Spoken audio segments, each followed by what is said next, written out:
I, male 39, travel for work and make good money. I've never been interested in settling down or having a family. I mostly work and take vacations. I don't own an apartment, much less a house. I live out of a backpack and a duffel bag. My brother, Victor, 30, is the opposite. All he ever wanted since he was a kid was to have a perfect family. Our dad did the same kind of work I do, and Victor hated it. He was always closer to our mom than our dad. He married the first girl he dated after college and they already had 2 kids. They're happy, and I love my brother and my nephews.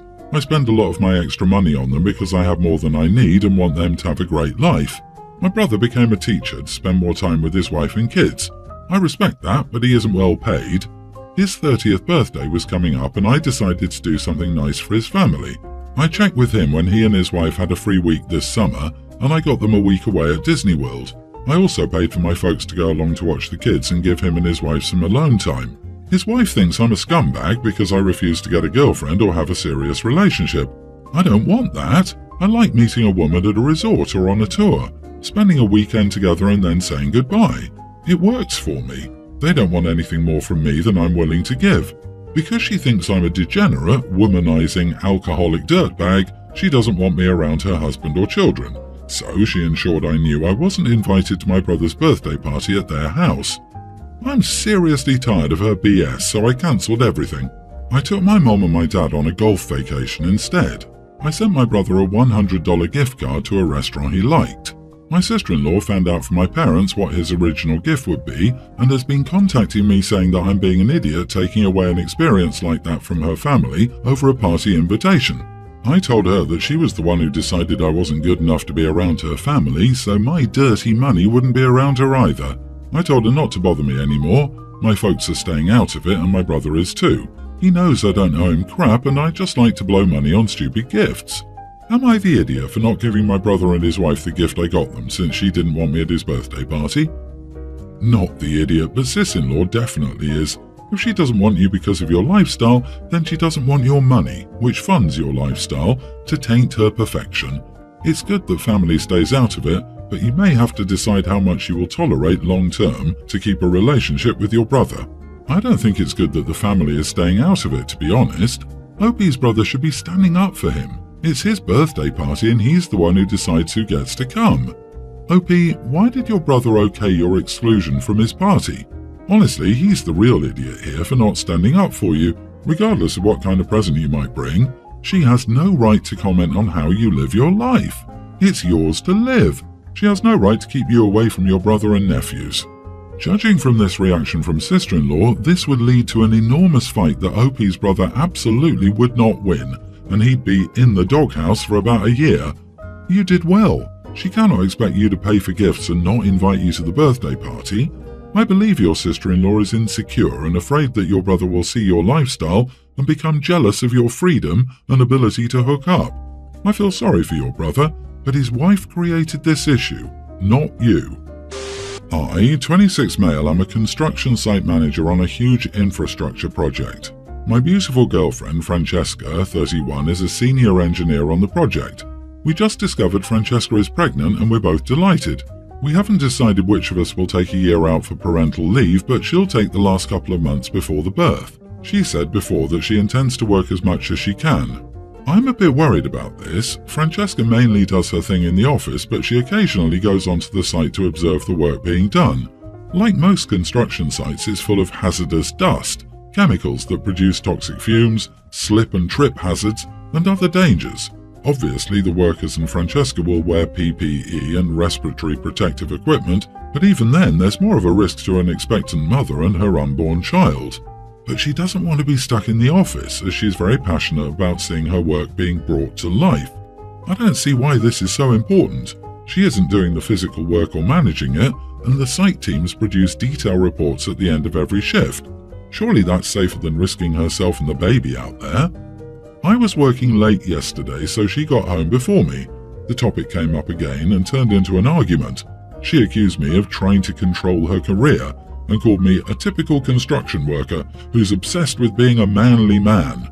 I said that wasn't fair and I just wanted her and our baby to be safe. She went upstairs in tears and slept in our spare room. I don't want to control her or her career. I don't want her or our baby to get hurt. Am I the idiot? Why wasn't this an issue before she was pregnant? It's because she's pregnant with your child you think you own her and should be allowed to control her. You are the idiot. You're infantilizing her. She's a grown woman and not made of glass. Find a way to handle your anxiety without being controlling. She enjoys her career and you're sucking the joy out of it. Are you people insane? An expecting father can have increased anxiety about his pregnant wife's health without it being some evil, controlling behavior. It's like you freaks have never met a human being before. I'm not saying he's necessarily in the right for expecting her to stay away from her work, but that doesn't mean he's automatically dehumanizing her in his mind as you think. Yeah, what an absolute witch-hunting statement. Do you really think the likely explanation for this is that he sees her as his property and not that he's just anxious for the safety of the woman he loves and their unborn child? I feel bad for you. You must be miserable having such awful automatic assumptions about people's behavior.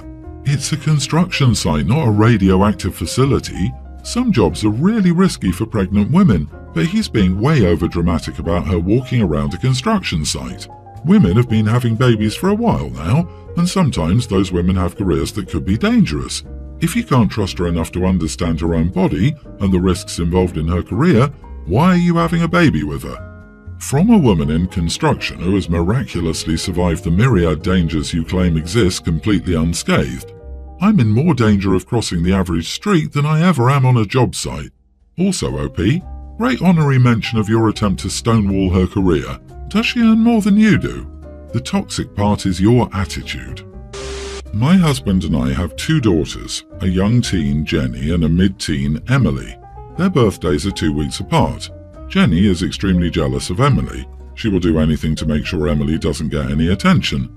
This year, she decided that she wanted to celebrate her birthday on the day of Emily's birthday. We tried explaining to her that it was wrong and asked her to choose another date, but she didn't listen. We finally told her that she either chose another date or there would be no birthday party for her. Last weekend was Emily's birthday and we threw a party for her. Everyone was enjoying themselves except for Jenny, who was sulking in her room. My brother-in-law went to talk to Jenny and came back downstairs, with Jenny following him. He angrily told us that he was taking Jenny to celebrate her birthday and we couldn't stop him. My husband and I were very angry, but we didn't want to make a scene and ruin the party, so we let them go. Later, when they returned, we confronted him and told him he had no right to do this. He got mad and started yelling at us, asking us if it would kill us to prioritize Jenny once. Apparently, we're always so busy with Emily. The thing is, Emily was battling cancer for a very long time. She's okay now, and she needed most of our attention. While I understand that Jenny felt like she wasn't a priority, I think she was being very selfish. Edit, there was no neglect. Brother-in-law just has a habit of spoiling Jenny. When Emily was sick, Jenny sort of moved in with brother-in-law. She still came home, of course, but spent most of her time there. Brother-in-law can't have kids, and it felt like he decided just to take Jenny. Maybe it was his way of making us look bad, so he could be what he wanted to be, Jenny's dad. I'm not playing favourites. Jenny needs to be more mature. Man, that last sentence. I'm sorry your child had cancer, but that's not an excuse to neglect your other child, who's obviously crying out for attention and love that she doesn't feel she's getting. I applaud your brother-in-law for what he did. I'm torn, but I will go with you are the idiot for what you did to lead you to that day. Let your daughter go live with her uncle, so she can have a loving and caring home. Jenny's behaviour in this specific situation was totally unreasonable, but it sounds like there were several years of neglect leading up to it. Get therapy now for Jenny and ask a therapist for a referral to a parenting family therapist for you and your husband. You have some serious repairing to do in your family and you need to recognise how deep the problem runs. This isn't a child being suddenly inexplicably selfish, it's a really troubled family. I'm sorry, but you are the idiot. Look up the term glass child. Jenny is begging for her to feel like a priority, and it sounds like you're dismissing her as being purely jealous. If your brother-in-law and others around you can see that Jenny is being neglected, even if it felt correct then, you need to take a step back. Cancer can fracture a family, and this needs to be your wake-up call that now that the cancer is over, it's time to heal the emotional damage it did. My sister is allergic to cats the way people are allergic to tomatoes but have no problem eating salsa. Growing up, my parents never let me get a cat because she was allergic. So the first thing I did when I got my own place was a rescue cat. My cat Jonathan is a complete idiot in every way. He is aloof and only deigns to accept scratches on his own terms. He also hates all humans beside my boyfriend and me. It's the only reason I got with my boyfriend. He is Jonathan approved. Whenever we have someone over, Jonathan just stays in his room. He allows me to sleep in his room and his litter box is in the ensuite. My sister needed a place to stay for a week when she came to interview with a couple of different companies. My parents asked me to put her up, and I agreed. I worked from home, so Jonathan lounged around all day, and when my sister got to the house, he would retreat.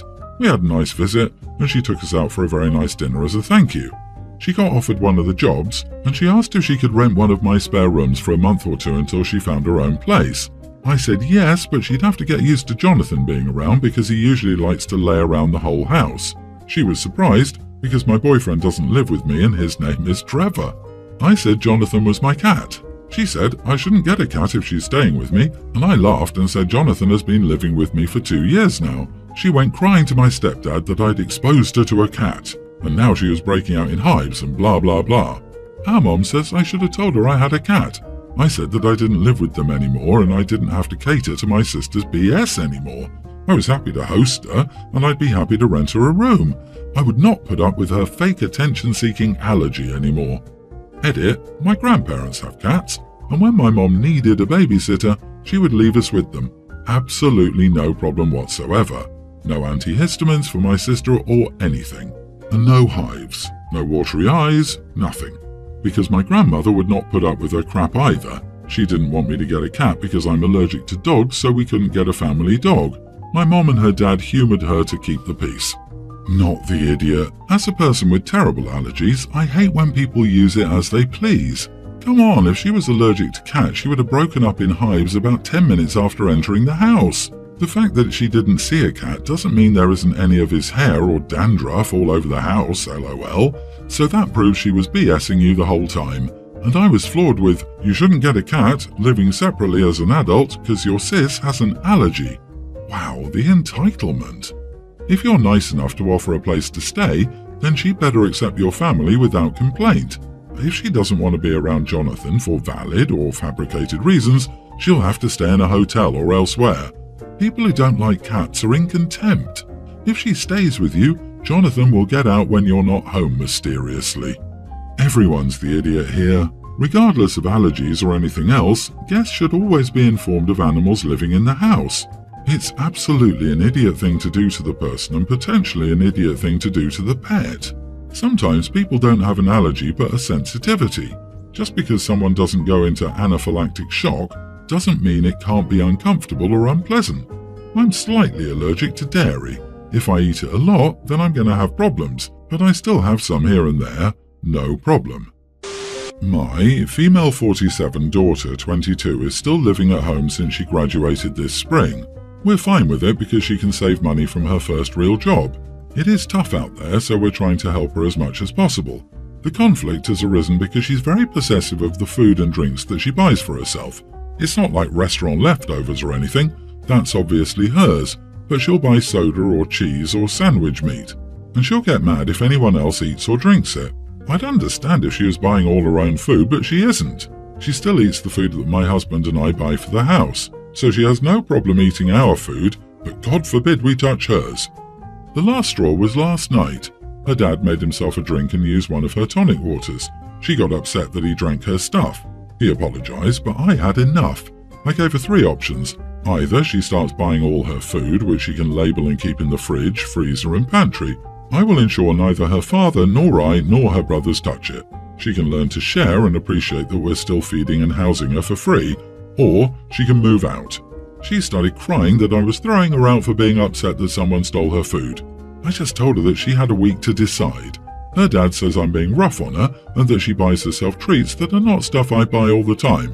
And that may be so, but I still see her eating the groceries I buy for the house and not contributing. Not the idiot. She's 22 years old and crying over water. She needs to learn to pick her battles. She can buy a mini fridge, keep it in her room and keep all her foodstuffs. Barring a medical condition where she needs this food specifically for her, she's acting like a spoiled child. She can pay rent if she wants to be treated like a housemate. An adult living in their parents' house for free, eating their parents' food, and getting angry at her dad for using the water she bought? That's beyond infantile. She should have offered to pay at least some small money when she got the job. Instead, she's acting like a primary school kid. Your options are fair. It's time to grow up. I really think context is important. Is she buying special food only she can eat and you all are eating anyway, aka vegan, gluten-free, etc.? How much are you all eating food and drink she gets for herself? Is she buying drinks she never gets to drink and food she never gets to eat? Breaking down and crying over a tonic water sounds like she's at a household eating all her treat food. You are the idiot. If everyone wants the stuff she buys specifically for herself, why is it not on the family grocery shopping list? Either you're okay with her staying with you rent-free and not contributing to groceries, or you need to reevaluate this. But don't steal her stuff. Just because she lives in your house doesn't mean she has no right to her own property. This is no different than you stealing other stuff from her, like clothes or jewelry. Many years ago, I was in a similar situation. I lived with my parents after college. Although I bought nearly all my own food, I was rarely around anyway, but I soon learned that if I bought cold cuts, they'd disappear quickly, as my dad liked to make huge sandwiches. And I was okay with that as they let me live there. I just learned to split my order into 2 packages and hide one in the vegetable drawer. My dad never touched the vegetable drawer.